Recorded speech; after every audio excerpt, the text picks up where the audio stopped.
তো এই লাইনটা কি, এই লাইনটা আমি আপাতত কমেন্টস করে রাখলাম। লিখে আমি আগে একটু বাংলা লিখে আসি, ঠিক আছে? কি লিখে আসি? বাংলা। চলেন সর্বপ্রথমে বাংলা লিখে আসি। তো বাংলা লেখায় খুব বেশি একটা সহজ না, নাকি সহজ? আমি আপাতত ভয়েস কমান্ডে লিখে দিই। ইংলিশ টু বাংলা আছে না ট্রান্সলেটর গুগলের, এখানে এসে আমি সাপোজ জাতীয় সঙ্গীতটা নিয়ে দিই। আমার সোনার বাংলা আমি তোমায় ভালোবাসি, চিরদিন তোমার আকাশ তোমার বাতাস আমার প্রাণে। আর কিছু লিখলাম না। ভয়েস কমান্ডে লিখতে খুব মজা না? এটা বাংলা লিখতে গেলে অনেক সমস্যা হয়। আপনারা ফোনে যে গুগলের কিবোর্ড আছে, এই কিবোর্ডে বাংলা দিয়ে রাখবেন আর এই পাশে ভয়েস কমান্ড আছে। সেক্ষেত্রে আপনার সেটিং করতে অনেক সুবিধা হবে। আপনি কাজ করতেছেন, আমি তো প্রায় ম্যাক্সিমাম টাইম ওটাই করি। একটা ক্লিক করে যা বলার বলে দিই, ও লিখে দেই, সেন্ড করে দিই, শেষ। ঠিক আছে? আর এই যে গুগল ড্রাইভের কথা বললাম না, গুগল ডক্সে তো বর্তমান ভয়েস দিয়েই লিখে ফেলে সবাই। আচ্ছা, সেক্ষেত্রে অনেক সুবিধা। দেখা যাচ্ছে দুইজনের ভিতর কথা বলা বলি হচ্ছে, শুধুমাত্র গুগল ডকে যে ভয়েস কমান্ডটা খালি দিয়ে রাখলেই ওই দুইজনের কথাও নিতে আসে লিখে লিখে। যাক, সেখানে না যায়, এটার কপি করলাম আর এইগুলো কেটে দিলাম। দেওয়ার পর আমি কি করব, এই বডির ভিতরে এনে এটারে পেস্ট করে দিলাম। ঠিক আছে? আচ্ছা, কিছু কিছু জায়গায় ভেঙে যেতে পারে, এটা কোনো ব্যাপার না।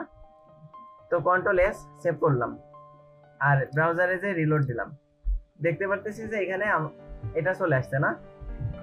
কিন্তু আমি যদি এই ফাইলটারে অন্য কোনো ব্রাউজার যেমন ইন্টারনেট এক্সপ্লোরে ওপেন করি, ওপেন উইথ দিয়ে কি করলাম, ইন্টারনেট এক্সপ্লোর, এটা আবার কি আসলো, এটা কি আসলো? আচ্ছা, দেখেন পৃথিবীতে তো অনেক ভাষা আছে, অনেক ক্যারেক্টারও আছে। কম্পিউটার তো এগুলো বোঝে না। ঠিক আছে? কম্পিউটার এই কোনো ভাষা বা কোনো কিছু তো বোঝে না। ও সাধারণত বাইনারি কোড বোঝে, মানে 0 আর 1। আচ্ছা, এই 0 1-এ কনভার্ট করতে গেলে কি করতে হবে? যে কোনো কিছুর একটা নাম্বারে নিয়ে যেতে হবে। আর নাম্বারে নিতে গেলে কি করতে হবে? যে কোনো কিছু একটা ASCII কোডে নিয়ে যেতে হবে। নাম শুনছেন কেউ কোনোদিন ASCII কোডের কথা? সায়েন্সে যারা আছেন হয়তো শুনতে পারেন, অথবা ইন্টার যারা পড়ছেন তখন ছিল, অতটা ওটার গুরুত্ব দেন। ঠিক আছে? আইসিটি বইতে ছিল। ASCII কোড হলো এমন কোড যেখানে প্রত্যেকটা সংখ্যা, প্রত্যেকটা ক্যারেক্টার হলো একটা নাম্বার। যেমন আমরা এ লিখি না, বড় এ মানে আপার কেসে এ যদি লিখি, আপার কেস মানে বোঝেন তো বড় হাতের, আর লোয়ার কেস মানে ছোট হাতের। এই এটার লিখলে কম্পিউটার সাধারণত বোঝে কত জানেন? 65। আর এই ছোট এ লিখলে কত বোঝে জানেন? 97। এরপরে এটারে বাইনারি করে বুঝতে পারে। ঠিক আছে?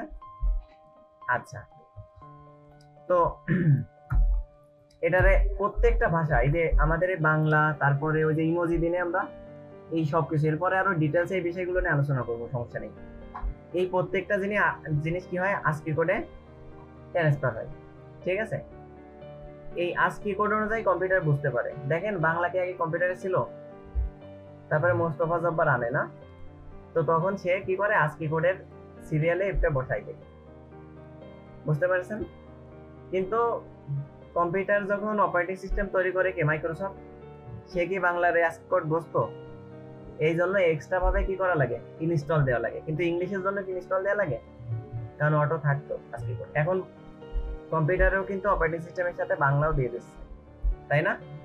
বাংলা দিয়ে দেয় না, সেটার সময় আপনি বাংলাও দিয়ে দিতে পারেন, কারণ বাংলা ASCII কোড এখন মাইক্রোসফট নিয়ে এনেছে। আচ্ছা, তো দেখেন এই মেটা যদি আমরা ইউজ করি, এই যে UTF-8, এটা যদি ইউজ করি, মেটার কথা তো আমরা সবাই জানি, মেটা হলো একটা ট্যাগ। এই মেটার কথা সবাই জানি বলতেছি যে ফেসবুকের বর্তমান যে মাদার কোম্পানি, তার নাম কি? মেটা। আচ্ছা, আর এই মেটা সাধারণত ব্যবহার করা হয় কেন? সাধারণত ব্যবহার করা হয় আমার যে ফাইলটা আছে, এই ফাইলে কোনো ক্যারেক্টার সেট করার জন্য, এবং বিশেষ করে এসইওর কথা শুনছেন না আপনারা? Search engine optimization. এই এসইও রে মানে সার্চ ইঞ্জিনটা আরো ভালোভাবে বোঝানোর জন্য ব্যবহার হয়। আস্তে আস্তে বিষয়গুলো আমরা জেনে যাব। শুধু আপাতত জানেন এই মেটা ট্যাগ গুলো ইউজ হয় অনেকগুলো ক্ষেত্রে, তার ভিতরে একটা হলো এই ক্যারেক্টার সেট করার জন্য। এইটা দিয়ে যদি আমি সেভ করি, আর এই যে এখানে এসে যদি রিলোড দিই আবার, তাহলে দেখেন চলে আসছে না? এখন কিন্তু বুঝে গেছে, বুঝতে পারছেন? আর এর আগে কেন তাহলে গুগল ক্রোমে আসলো? কারণ গুগল কি করছে, গুগল ক্রোমের ভিতরে UTF-8টাতে সেট আপ করে দিয়েছে, যে কেউ যদি নাও লেখে তাও যাতে বুঝে যায়। বোঝা গেছে? কিন্তু ইন্টারনেট এক্সপ্লোরারে সেট আপ করা নেই। আচ্ছা, তো চলেন তো আমরা একটু দেখি UTF আসলে কি। এই দেখেন এখানে কি বলছে, ইউনিকোড ট্রান্সফরমেশন ফরম্যাট। এই যে আমাদের যে কোডগুলো আছে, এই কোডগুলো সাধারণত ইউনিকোডে যদি রূপান্তর করতে হয় তাহলে কারে প্রয়োজন? এই UTF এর প্রয়োজন। এখানে দেখেন প্রত্যেকটা অক্ষরের পাশে দেয়া আছে যে অক্ষর মানে কম্পিউটার কি বোঝে, ঠিক আছে? প্রত্যেকটা অক্ষরের পাশে বলে দেয়া আছে যে এটা মানে কম্পিউটার আসলে কি বোঝে। এই দেখেন এই যে আছে না, এর পাশে কত লেখা? 65। আর এই যে ছোট এর পাশে কত লেখা? 97, তাই না? আচ্ছা, এখানে 97 লেখা। তাছাড়া প্রত্যেকটা ক্যারেক্টারে আলাদা আলাদা ভাবে এখানে কি করা আছে, লিখে দেয়া আছে। বোঝা গেছে? যাক, এটা নিয়ে আপাতত কথা না বলি। আমরা যে ইমোজি সেন্ড করি, কি মনে হয় আপনার? এই ইমোজিটা ওই কম্পিউটারে ইমেজ হিসেবে যায়, ওর পিছনে একটা নাম্বার আছে। ধরেন যে 20,75,701 এরকম একটা ইমোজির একটা নাম্বার আছে। ওই নাম্বার পাঠাই দেই, দিলে বুঝতে পারে যে ও আচ্ছা তাহলে আমারে এখন শো করাতে হবে এই ইমোজি। বোঝা গেছে? আবার আপনি আ লিখতেছেন, আ লিখলে ও যে আ পাঠাবে তা না, কয়টা নাম্বার পাঠাই দেয়। ওই নাম্বারটা যখন পাই তখন সেই নাম্বারের পরিবর্তে ও কি করে, আপনারে দেখাই দেয় একটা কি ক্যারেক্টার। ক্লিয়ার? আচ্ছা, এতটুকু যদি ক্লিয়ার থাকেন তাহলে তো খুব ভালো। চলেন এবার আমরা বাস্তব কাজে যাই। তাহলে এই দুটো লাইনের মানে আমরা বুঝতে পারছি, এইটা পৃথিবীর সব ল্যাঙ্গুয়েজ গুলো সাপোর্ট করানোর জন্য, মানে অলমোস্ট সব। এখন ধরেন যে নতুন একটা ল্যাঙ্গুয়েজ তৈরি হয়েছে, সেটা তো নাও থাকতে পারে, তাই না? যতদিন ওইটা ইনক্লুড না করতেছে ততদিন পাচ্ছে না, কিন্তু আমরা ধরে নিতে পারি অলমোস্ট সবগুলোই এখানে আছে। ঠিক আছে? আর আচ্ছা, এটা হলো ভার্সন। এই যে UTF মানে তো আমি এখানে বললামই যে UTF মানে এর আগের ট্যাবেই ছিল, তাই না? এই যে ইউনিকোড ট্রান্সফরমেশন ফরম্যাট, এই যে আমরা যে কোডটা লিখি এটা ইউনিকোডে ট্রান্সফার করে দেয়। বোঝা গেছে? এই কাজটা করে দেয় হলো ইউনিকোড। তাহলে দুটো কোডের সম্পর্কে আমি সংক্ষেপে আবারও বলি, যেটা হলো ডক টাইপ সাধারণত লেটেস্ট ভার্সন নিয়ে কাজ করতেছে, এটা বোঝায় মানে HTML5 নিয়ে, ঠিক আছে? আর UTF-8 দ্বারা বোঝায়, মেটা UTF-8 দ্বারা যে ক্যারেক্টার সেট করা। ক্যারেক্টার কি?